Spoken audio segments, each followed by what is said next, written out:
Welcome to The Summit Club, a weekly podcast series where I uncover the stories, the strategies, the pain, and the elation behind the most highly performant people on Earth.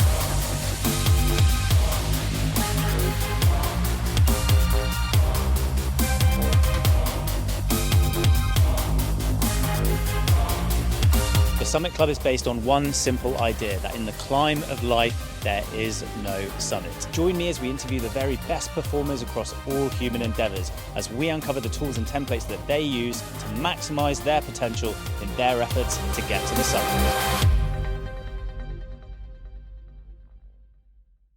My first guest on the Summit Club podcast has been very carefully selected. Vincent Schnabl is a mountaineer, a skier, and an adventure photographer out of Revelstoke, British Columbia in Canada. He was born in Namibia in 1991 to German and Austrian parents, where he picked up his love for the outside, everything nature, skiing, mountaineering, and adventure. Vincent's been a photographer for the last 10 years, documenting some of the most majestic and beautiful landscapes that I've seen.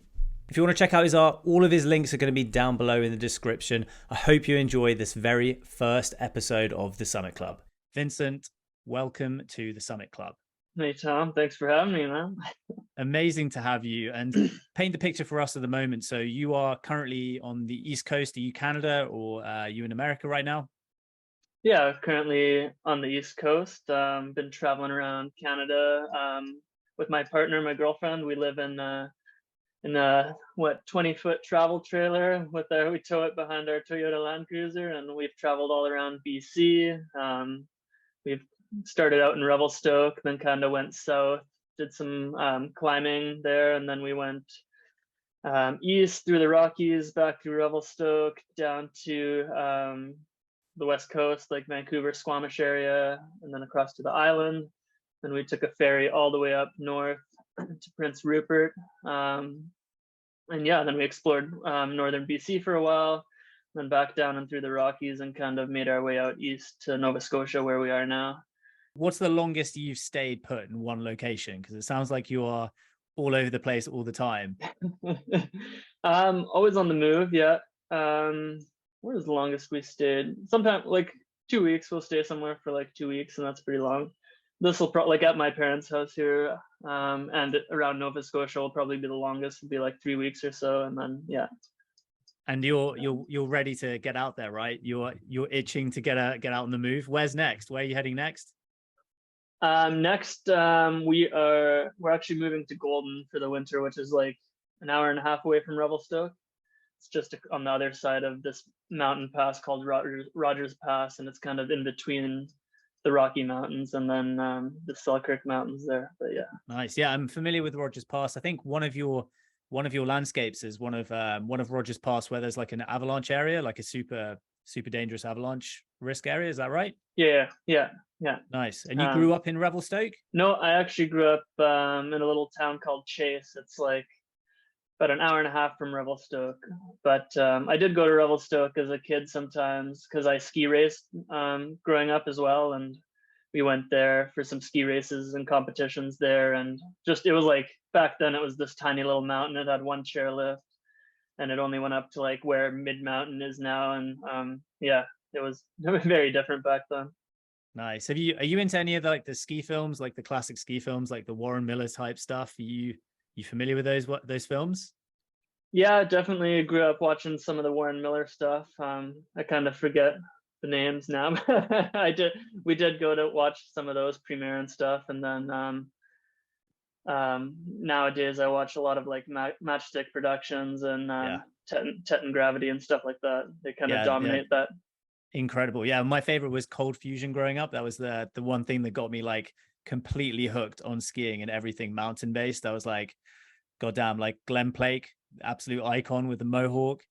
So, super cool. Let's take it right back to the beginning though. So you actually weren't raised in British Columbia. You were born in Namibia, right? Right, that's right. Yeah. And how old were you? How old were you when you left Namibia? Was this like your entire childhood, or was that just a few years? Oh no, it was it was like months actually. So at the time, my parents were working. My mom was working in Namibia, and my dad was just working random jobs down there. And she used to be a goldsmith, and she was working down there. And yeah, they had me in their time down there. I think they were down there for like 2.5 years or so. And then they had me, and then shortly after they left, I was 3 months old, and we hopped on a plane and went back to Germany. And I lived in Germany until I was about 4 years old, and then we moved to Canada, and that's where I've kind of been based ever since. It sounds like you were like predetermined to always be moving around, like always traveling. So you didn't, Yeah, not yeah, used to staying in the same place. yeah. Definitely have like a bit of a travel bug and itch, and always like to be out doing something on the move, or yeah. For sure. When you were super young, like you say that you credit your parents with kind of instilling you with this feeling that you wanted to be surrounded by nature or be within nature and your kind of love for nature. Was that just the case of you were around it? You were around in like BC, you were just surrounded by like all of this glory, or were there any specific like kind of moments or stories that you remember, like that you were like, okay, this is where I want to be. This is kind of maybe what I want to do. You were a ski Hmm. racer. How old were you when you started that? um yeah, that's a good question, because growing up I was always like surrounded by nature. Like I grew up basically on a little farm, like hobby farm I would call it. We had like horses and goats and chickens and stuff like that, but just for our own personal use. And yeah, I was like out in the middle of nowhere. The closest town of, of 3,000 people was like 20 kilometers away. Um, and it was just like fields and forest and stuff like that. So I was kind of like grew up in it. And then my mom, loves nature, and we would go hiking and sometimes like backcountry camping and kayaking and stuff like that. So I've just always kind of naturally done that. And, but ski racing, like I started to ski when I was 4 years old, so pretty early. And then the racing came a little bit later. I don't know how old I would have been, maybe 10 or so. But I did ski racing until I only did that until I was a teenager, and then it was kind of like between that and track and field for me, because I couldn't do both. And at the time, I decided to pursue track and field, and that was kind of like my main thing. Yeah. I mean, I guess from German and Austrian parents, were they like, were they raised in the mountains? Is that where that came from, or was that not the case? Yeah. So my dad's Austrian, and he grew up like skiing, and they did like some mountain biking way back in the day when it was like first coming out, that kind of thing. And then my mom, so my grandpa, her dad, he's like super adventurous, this adventure guy. And him and some buddies of his in the 60s, he would have been like, yeah, late 20s, maybe early 30s. And they actually took some Volkswagen buses from Germany all the way to Afghanistan and summited some mountains there for the first time. And he went up to trips in the Yukon. And one time he took my mom with her. She was like 16, and they went on these kayaking trips and stuff like that. So it's kind of like, I guess it's kind of in the blood almost. Yeah. Clearly it's in the blood. Yeah, it's in the blood, it's in the genetics. Yeah, for sure. Yeah. Well, I kind of want to ask some questions more specifically around your experience, like being in the mountains and kind of seeing what nature and like this earth has from like a beauty perspective. So obviously the mountains, they are like stunning, they're beautiful, they're breathtaking, they can be awe-inspiring, especially when I see your photos. But like conversely, they can be ruthless, like unforgiving and deadly. Have you ever experienced any like super scary moments, or kind of like any moments in the mountains where you felt like, you're putting yourself in a situation where this was getting close, and yeah, maybe you weren't too sure if you're going to get out of it alive? Yeah. Knock on wood, I've been fairly lucky. But there's always that risk involved, especially skiing. Like there's rarely any time, if you want to have fun, that you're not traveling through avalanche terrain. I think these days it is a little bit easier to get into, because there's a lot of guidebooks out there. There's a lot of knowledge, like avalanche.ca is a great resource, and people submit reports on what the snow conditions are like and stuff like that. And there's all these avalanche safety training courses available. That being said, the riskier you go and the bigger lines you do skiing and stuff like that, you're just going to accept a higher risk with that. And there's been times like we went out to do this one that's in the pass. It's called Copper North Couloir, and the top of this thing is like 50 degrees, and it's like the whole ski tour is like 25 kilometers round trip, so it's pretty far out there, and not that many people go out and do this. And yeah, we went up there, and it was pretty good. You get to Copper Mountain, and then you have to boot pack up this slope, and then you get to the top, and the snow is kind of powdery, falling away, and you can't get a footing, and you're in there with your ice axe and stuff. And kind of we were attached by a rope going up there, and we had to traverse under this cornice to get to the summit. And then from everyone I've talked to who's been out there, and from the guidebook and stuff, it says like, it specifically says, don't go right. Whatever you do, don't go right. We were looking over, and we're like, man, like, I don't know, like, this looks like a big cornice to the left here, and like, it has to be like down there. It's like right. So we kind of, we had my buddy on belay on the rope, and he did a big cut with his snowboard and went down and tucked around this rock face, and it goes down and around, and we're like, okay, it just has to be like right down there. So yeah, he goes, and then there's three of us, and then I go, and then my buddy follows, and I followed him first, and he had cut below the rock where I couldn't see him, and he actually triggered like a decent size 1.5 like avalanche, but he didn't get caught or anything. It went down further, and there was like this kind of plateau, and it just didn't run that far. Luckily it went there, but he was okay, and he just kind of called out and was like, I'm good, it's all good. And we kind of followed him, but the entrance to the couloir wasn't there. So we're like, shit, like, what do we do now? And it's kind of like a moment like, okay, we'll try to like check out this other place. And just like a little further up, there's like another rock outcrop, and we're like, it has to be here, like according to the map. And if we try that, like, and it's not there, we're probably gonna have to call search and rescue and get out of here. And luckily it was, we boot, like, and at that moment, like, you're kind of panicked, because if you've seen pictures of the face we're on from the other side, like below you, just where that avalanche had gone off, like just a little further down, there's this 300-foot cliff at the bottom of that. So you definitely don't want to go any further that way. But yeah, luckily, we boot packed up, and my buddy is like, okay, we found it, it's all good. And then, turned out, and then there's a huge relief when you're actually in the objective. Yeah. I mean, I can only imagine. I've been in some slightly like scary situations when I've, like, for whatever reason, I've been caught out on my own on a mountain. Like, weather has all of a sudden just dropped, and visibility is like, can't even see your own foot. You can't see your own ski. You can't see your own foot. And it's this like sudden moment where you're feeling like you can't feel anything, because you literally can't see anything. Feel like you're floating, and obviously it's like windy. You've got wind coming in, whipping at you like 100 miles an hour. You don't know which direction is which, and there's this kind of like moment where there's this stillness where you're like, well, I mean, this is the way I felt. I was like, well, I might die here, but I could just keep on moving forward. I could just keep on moving, like, as in like remembering what it feels to move forward, because I couldn't, even if you take a step, you had no reference point. So you couldn't even know if that was a step forward. You just were like, okay, I'm just going to try and move like my brain remembers how to move.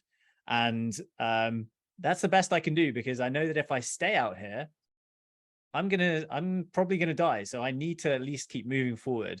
But with yourself, when you're in, I'm guessing the weather probably was not too bad, or like that no, day. it was fine that day. We had visibility and that kind of stuff. Yeah. And you're surrounded. You have you've got some teammates. You've got some people that are also probably quite skilled mountaineers. But do you think there's a part of it which is like, especially with that adventuring and adventure mountaineering, there's an element to you kind of like those situations where there's some jeopardy, there's potentially shit that could go wrong, and it's like, how close can I get? But then in those circumstances when you are together, I don't know if you felt this, but you kind of, I felt like you have like a tunnel vision where you kind of get hyper focused, and Yeah. you know that you have to perform on all levels to be able to get yourself out of it. It's like survival mode. That's what survival mode is, right? Yeah. Have you, guessing you felt that in that situation?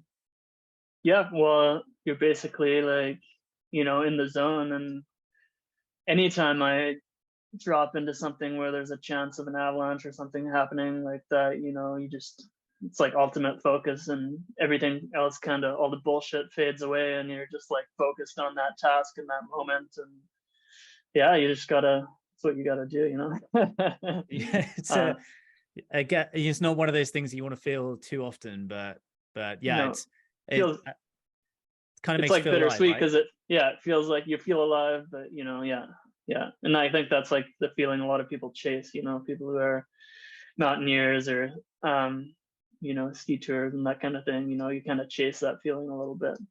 Do you think that are you ever with people who it's very clear that they chase it more than you? Like that, you've got friends, you've got colleagues that they always kind of want to test the boundaries of like what's like safe, but also what's fun.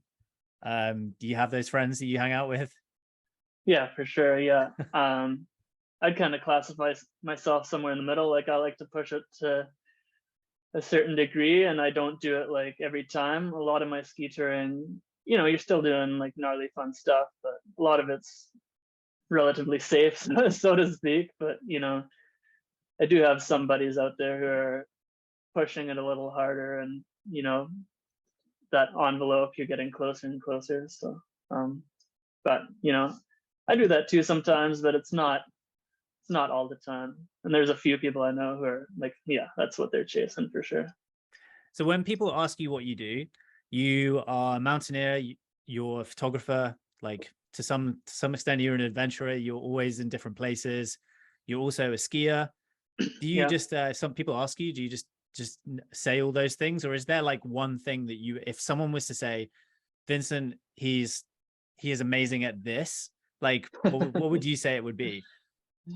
um I like, whenever people ask me what I do, I tell them I'm a photographer. Okay. That's what I tell them. Yeah. I love skiing, and I think that'll always be my main passion, but also love photography, and that kind of goes hand in hand for me. And my camera comes with me everywhere I go.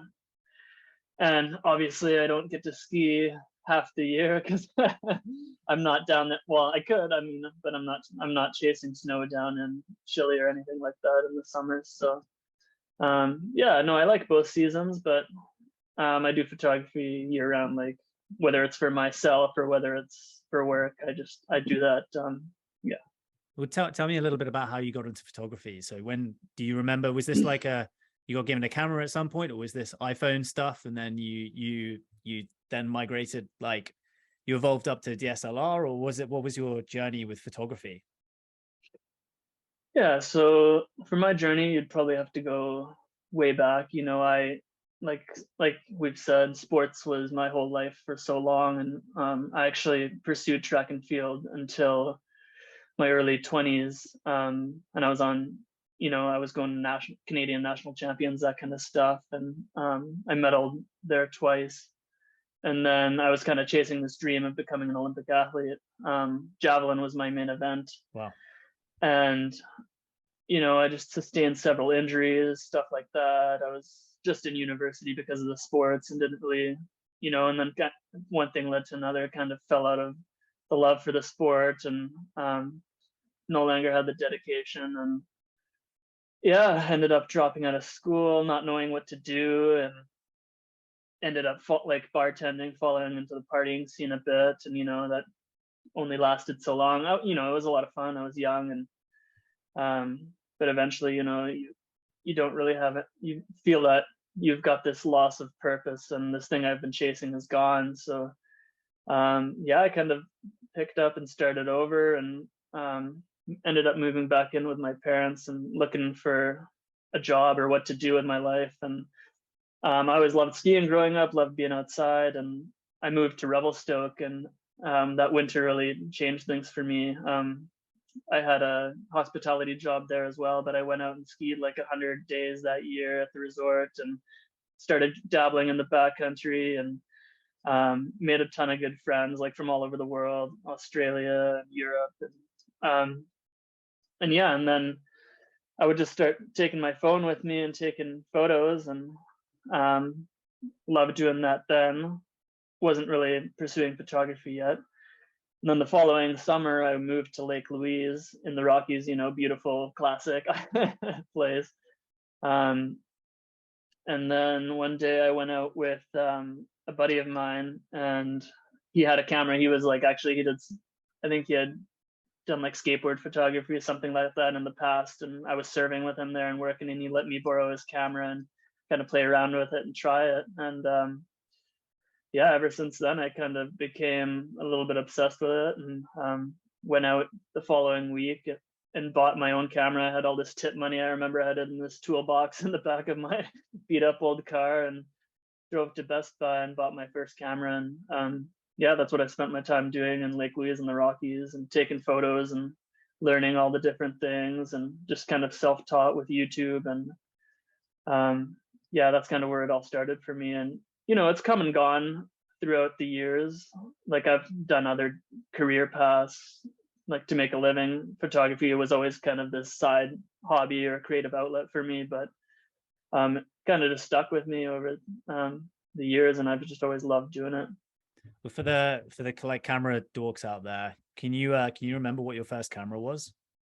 Yeah, it was a Nikon D50-300, just the basic kind of beginner DSLR with a kit lens, 18 to 55 millimeter kit lens, and that's what I started with. And in the beginning, I thought it was like, I was taking good, nice photos, but I thought I could take better photos if I had better gear. So I started reviewing all the camera gear, and eventually, whenever I had money, I would upgrade gear and stuff like that. And a good photographer can take a great photo with any camera, but except certain things do matter, of course, like low light performance, or yeah, all the better lenses, stuff like that. For sure. I mean, where are you at now with your camera setup? Like, again, for the camera folks out there, what's your kind of like go-to shooter? Obviously you'll like switch up lenses and stuff, but what, like, for people who are really looking to understand like what it takes from a kit equipment perspective to take the types of shots that you're doing, obviously there's all your experience and your years of experience, but what's the equipment you're using? So right now I have a Nikon D850, which is like a full frame camera body. I've had it for a while. I actually used to have a Sony, and I like that too. It was like a lot lighter to take around a mirrorless, but I don't know why. Like, part of it was because I could afford better glass with a Nikon, and the Sony glass is so expensive at the time. And but anyways, yeah, I've got a Nikon DSLR, and it's a little heavier. I don't mind carrying the weight around, and I have 4 main lenses I use. I've got like focal lengths all the way from 14 millimeters to 500 millimeters for some of those like long range mountain shots or ski shots and stuff like that. And yeah, like, it's a bit of a struggle carrying it around sometimes. So I try to pick and choose which lenses I take for certain occasions. But usually I'll carry around the body with a 14 to 24 millimeter lens, a 24 to 70 millimeter lens, and a 70 to 200 millimeter lens. And that's kind of what I carry around with me everywhere. And it's, an extra 10, 15 pounds in your backpack. But, well, I noticed on one of your Instagram posts, you posted about how your summer's coming to an end, and like working in summer, like photography in summer, or just life in summer is easier than in winter. And obviously that is especially the case when it comes to photography. What are some of the like specific challenges that you face with regards to your photography when you're out in super cold, like hostile environments? Yeah. Part of it's probably just me being cheap with gear. No, but it's my fingers get really cold sometimes. You know, sometimes it's like -30 with the wind chill up there in the mountains and the wind's blowing and you're trying to get a shot, and you know, you just want to have your fingers out for as little time as possible because they're freezing, and then they get that like screaming barfies pain where it hurts so bad you just got to wait for them to warm back up. But over the years I've gotten like bigger mitts that I take with me, and these hand warmers that you can reuse and stuff like that. Yeah. That's kind of the biggest challenge, is the cold, I would say, when it's really cold. Also, you know, the snow, like when you're changing lenses, you want to be careful not to get snow in there because you get spots on your sensor and stuff like that. And when you're up in close personal, like taking like power shots and you have somebody cruise by like real close to you and you just like pull away last second because your gear gets covered in snow. And I mean, the cameras are pretty good because they're pretty weather sealed. Yeah. But you know, you got to dry it off and bring cloths with you and stuff like that. Are you saying in those like epic deep powder shots where you've got skiers and boarders coming down, the cameraman right at the last second, obviously after the edit's gone, he's like quickly whipping around to make sure it doesn't get sprayed? Is that the trade secret? It depends. Like sometimes you'll be shooting from far away with a zoom lens, and then it's not that big of a deal. But sometimes I like to get like a foreground or a background with something, and then I'm doing that like click, and then like last second like turn away. Yeah. Are you do you work with any athletes? Do you do any kind of like sponsored kind of work or commission based work on, like, is that part of your photography, or you tend to be like kind of solo stuff? It's a lot of solo stuff, a lot of stuff with my friends, but I have gone out and shot with some athletes who are in the Freeride World Tour and stuff like that. And a couple of, I don't know if, I guess you would call them pro skiers. Yeah. Because I mean, obviously they're in the Freeride World Tour, so I consider that to be a pro skier. But yeah, sometimes I'll go out, I'll message people on Instagram or whatever it is, and you know, they're always keen to get out. But I haven't done that much of that. Like it's mostly on my own. But this winter, I actually want to do some more reaching out. And there's actually some people in the NFT space, like I don't know if you know Chris Benchetler. He's like actually big in the NFTs, and I didn't know that. I didn't know that. Yeah. Yeah, no, he is. But mostly for his art, like he designs like all the art for the skis, right? And that. So I've been messaging with him a little bit and like been like, yeah, we should go out and shoot this winter or whatever. So he might be down for that. Well, that'd be kind of cool. So funny, because my follow-up question was going to be, have you ever skied with, or give a shout out to any of the best kind of skiers that you've skied with? And if you haven't yet skied with Chris Benchetler, then once you do, I expect he's probably going to be like pretty high on the list of skiers that you've skied with. Yeah. And like the one guy I skied with for the Freeride World Tour, his name's Yu Sasaki. He's Japanese, and he sends it huge. Like I went shooting with him, and you'd like post up, and you think you're gonna get the shot there, but he just sends it so much bigger than you think he's gonna send it. He's just right past you. Yeah. He's pretty cool. He's up there for sure. And I don't know. I've gone, you know, there's a few people in Revelstoke. Went out with Dane Tudor once. He's a pro skier, and he's based out of Rossland. And and then like other people are kind of just like close on the borderline of being pro or semi-pro or whatever. Yeah. Tell us a little bit about some of the like favorite locations and places that you've been, because you've obviously been like all over the world and seen some incredible places. But are there any places where you've kind of left and you've almost felt like that place now owns a part of you or part of your like soul? Like it's so memorable, it feels like you left a part of you there. You ever had that experience anywhere? Yeah, for sure. I mean, Revelstoke being a big one. Before that, I was always kind of transient. But I lived there for the better part of 10 years, and sure, I traveled places from there, and but it was always home base, and you come back and it just feels like home. You know, you've got good friends there that you trust, adventure buddies. Rogers Pass is just like ski paradise, and they film a lot of ski movies too in Revelstoke, and this is definitely a part of me that'll always be there. Love it there. Also Japan, you know, and that's where I met my current girlfriend actually as well.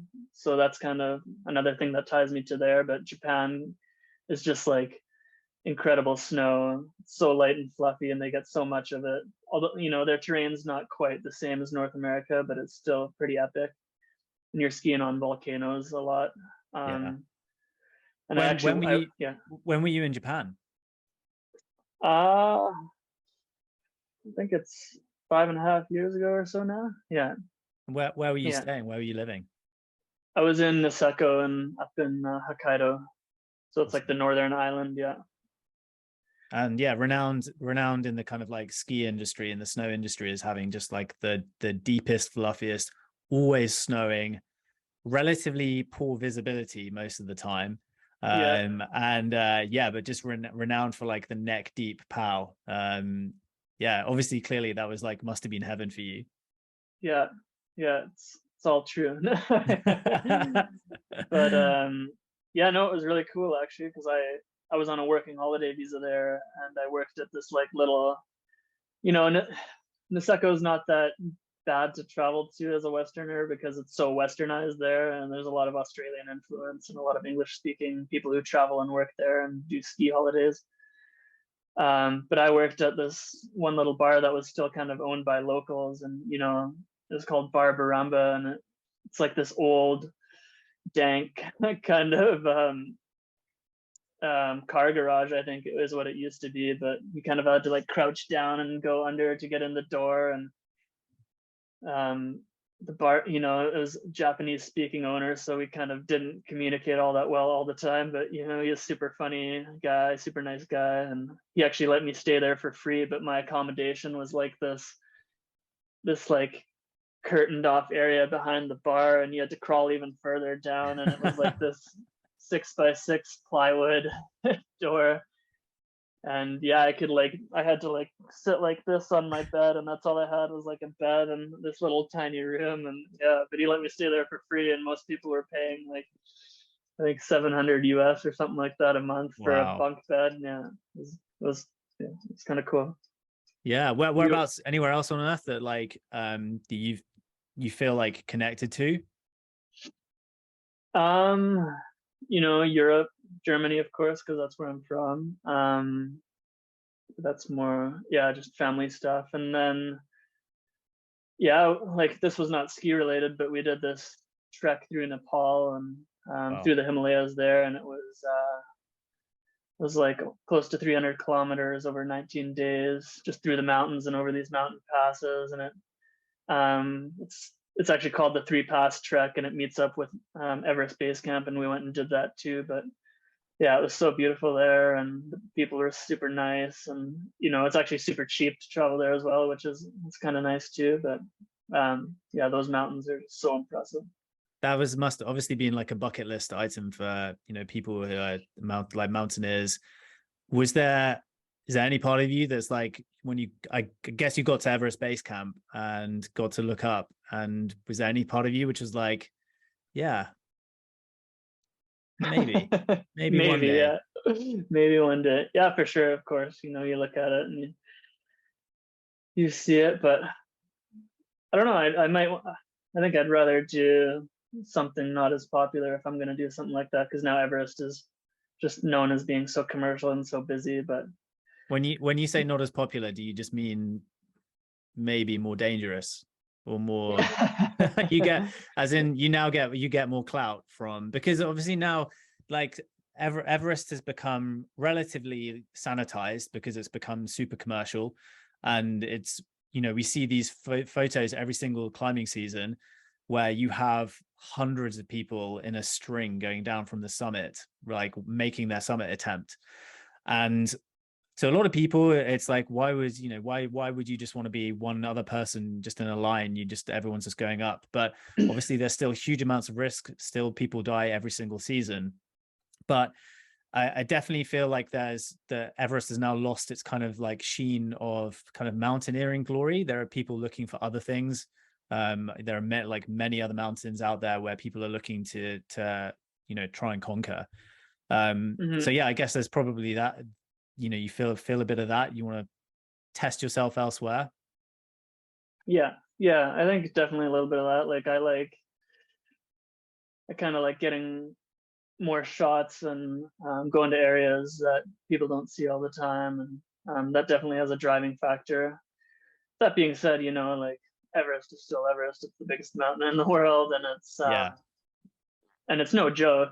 You said it's still super risky. People die every year, and I imagine it. Even at like 50, 800 meters, what we got up to, you have to really get used to the altitude. You're moving pretty slow for a while before you get acclimatized, and yeah, there's still a lot of risk involved, right? So it's no joke. How did you feel when you arrived at the base camp and because obviously that's like that whole area is just steeped in, mountaineering history, and so many people, all of the most famous mountaineers would have, trekked along that path that you trekked along. How did that feel? Did it feel kind of like a, kind of a bucket list tick box moment where you're like, okay, well, wow, this is one of the coolest things I'll do? How did it feel when you got there? Yeah, of course, it feels pretty cool, but we had started out the 3 passes, so we'd already gone to higher and like across this mountain pass, and it's like there's not nearly as many people there, and as soon as you get to this Everest base camp trek, it's just like a row of people, and you see helicopters flying in and out, so that definitely ruins a bit of the magic. But no, it's still a pretty special moment. You're there and you're like, wow, like, and we had watched, there's this, the Conquest of Everest is the movie from like 1954, a year after it. I think it was summited 1953, yeah, something like that. But and back then those guys were going into that true unknown, and there was no path set for them. They didn't know if you could live at that altitude or what would happen. Yeah. And yeah, and it's funny. Yeah, they figured out that you basically die at that certain altitude. It's like at some point they had to draw the line, being like, this is the death zone where you no longer can survive. Yeah. That's so, have you ever been to Alaska? I have, yeah, but I was pretty young at the time, so it's another place I'd love to go back. Obviously something like Denali or Mount Logan's close to there in Canada. That's like the highest mountain in Canada. Yeah, something like that would be pretty cool. Also, just like the scenery out there and the heli skiing. That's like the creme de la creme of skiing. So yeah, some big deep lines. What's next for you this winter? I know we talked at the beginning, but like, what is your plan for this winter? It's now the end of September now. When do you start like preparing yourself for kind of going into like winter mode? Obviously you kind of travel kind of remotely. You have your own trailer. Are you going to be taking that? Is that, do you still live out of that during the winter? No, we're going to be, settled down at the end of October here in November in the rock, like in Golden there. So it's, as much as I, want to travel around in the winter and stuff, living out of the trailer can be kind of miserable. And, there's room in there, but there's not that much. And then your gear is always soaked and stuff like that. I definitely like to be more based somewhere and then just do trips from there in the winter. That's kind of all the prepping I'll do. And then, ski season, ski touring depends on the year. It's, I've been out there in the middle of October, out ski touring in the mountains. And then sometimes it doesn't start till later in November. So it really all depends on how cold it is that year, how much it snows early on. And yeah. Awesome. Tell me a little bit about your kind of, I suppose your activity within the Web3 space, which is the kind of next phase of technology. you were one of the kind of early entrants into selling your artwork via NFTs. How did you get into that? Like, what was your story getting into selling your photography that way? Yeah, for sure. I wouldn't say I'm like an OG. I'm probably somewhere in the middle there too. Not like super behind the bus, but somewhere in the middle. Because like the people I kind of saw in the space back in the day, like they were there a good few months before me, I'd say. And back then you didn't have Twitter Spaces or anything. Everyone was hanging out in Clubhouse, kind of making those connections, and that definitely did pay off, I think, dividends. But no, I came, I would say, last August, so I've been in it over a year now, which is a very long time because some people are just coming in now. But yeah, I just saw like, you know, some of the people on Instagram posting stories about NFTs, and you know, like Cass Samard or Ben Strauss, some big name, like big landscape photographers in the space, composite photographers, and you know, you see them posting, and you're like, at first you're like, holy shit, you see, like they sold this for how much? Like I could do that. So at first, you know, you kind of see green, you're like, okay, I want to go there too. I want to make some money. But then you get there and you realize like it's like a lot of work as well on top of that, and it's not really about that either. It's about creating an art and kind of bending the rules, and you know, it kind of gives you a freedom in a way that we haven't had before, because you can like make you know, not everyone's going to make a huge income, but you can make, like, for myself anyways, I can support the way I live and what I do with what I love to shoot, and that's kind of unheard of before this, because you're always doing what somebody else wants, kind of, for the most part. If you're on assignment, or if you're shooting weddings or whatever to make money. Did you But yeah, did you go into this past season with a slightly different kind of mindset based on the fact that you had kind of entered that world of selling your art digitally? Did you go in with some ideas on like what you wanted to do, perhaps like a level of output, or how did you kind of frame that season knowing what you had just been doing in the year before? Like, were my goals different like this year from like did I base my photography around NFTs and that path? Is Yeah, that what you mean? did that the fact that you kind of had entered that, did that affect you, the way that you looked at your photography as a, you know, whether it was a certain style or a certain type that you wanted to create, or a certain level of output that you wanted to create that you potentially knew you could monetize? Was that a thought, or was it just not a thought at all? You just went into the winter being like, I'm going to have a fun time skiing. I'm going to take a bunch of photos, see what happens in like May, and then go on from there.